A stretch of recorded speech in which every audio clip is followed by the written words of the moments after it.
আসসালামু আলাইকুম এভরিওয়ান, কেমন আছেন সবাই? প্রতিদিনের মতো আজকেও হাজির হয়ে গেছি। তো সরাসরি রান্নার রেসিপিতেই চলে যাচ্ছি। আসলে রান্না ছাড়া তো আমার আর কোনো ভিডিও দেওয়ারই থাকে না। তাই রান্নাতে চলে গেছি। তো আজকে মাছ দিয়ে আমি আলু আর আ ফু আলু আর কুমড়ো বড়ি সাথে আমার পটল, এই ২ টা ৩ টা একসঙ্গে দিয়ে রান্না করব। মানে আসলে আজকে ১২ মিশালি তরকারি রান্না করব। প্রত্যেকদিন রোজা রাখার পর কিন্তু কি খাই না খাই মনে হয় না যে এটা খাই ওটা খাই। আসলে এই রোজা খোলার পর কোনো কিছু খাইতে মন চায় না।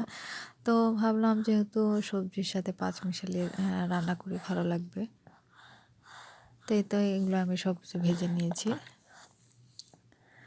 তো যেহেতু বাড়িতে আমি একাই, আজকে ভিডিওটা বড় করব না, ছোটতেই সেরে ফেলবো।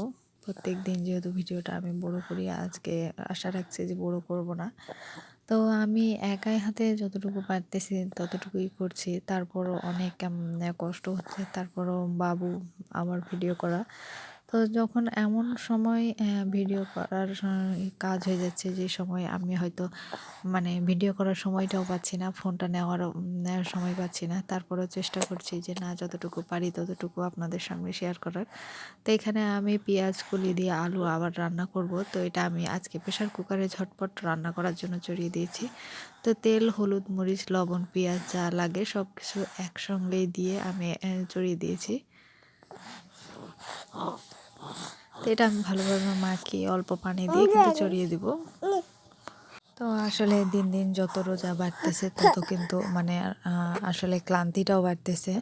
তো যেহেতু বাচ্চা আমার আছে, কোলাতে বাচ্চা, সেহেতু ও তো ভিডিওতে মানে কষ্ট দেয় করতে।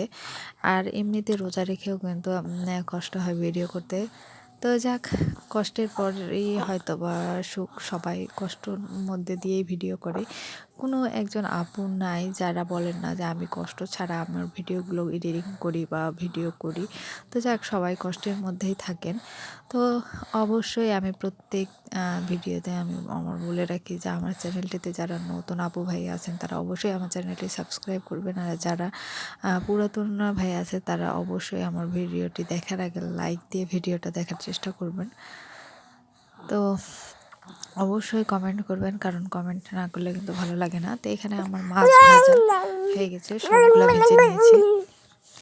বড়ি, মাছ সহ আমি যাবতীয় যতগুলো দেখালাম, আলু, পটল সব ভেজে নিয়েছি। আর এখানে আমি পেঁয়াজ, আদা, পেঁয়াজ, জিরা, আমি পেঁয়াজ আর রসুন এখানে বেটে নিয়েছি। বেটে নেওয়ার পর তেলে ভেজে নিব। তো এখানে আমার পেঁয়াজটা আমি ভালোভাবে ভেজে নিয়েছি। ভেজে নেওয়ার পর সম্পূর্ণটা মশলা ভালোভাবে কষিয়ে নিয়েছি। আর এতে দিয়ে দিয়েছি লবণ, যাতে আমার পেঁয়াজটা ভাজা হয়ে যায়। তো আমি পেঁয়াজ ভাজার আগে সর্বপ্রথম কিন্তু লবণ দিই। তো আমার ভিডিও যারা নিয়মিত দেখেন তারা অবশ্যই বুঝতে পারবেন। তো আজকে আমার ভয়েস দিতে আসলে সমস্যা হচ্ছে, কারণ আমার বাবু আমার কাছে আছে, যে কারণে আমাকে খুব বিরক্ত করছে। তারপরও আমি ভয়েস দেওয়ার চেষ্টা করছি। তো আসলে কিছু মনে করবেন না, যাদের একটু সমস্যা হবে তারা অবশ্যই একটু মেনটেন করে নেবেন।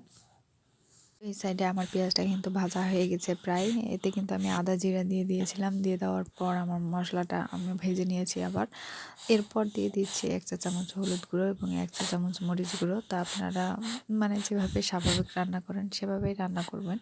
আসলে রমজান মাস তো সবাই কিন্তু রান্নার উপরেই থাকে। আসলে কেউ কারো ভিডিও দেখারও হয়তো বা সময় পায় না।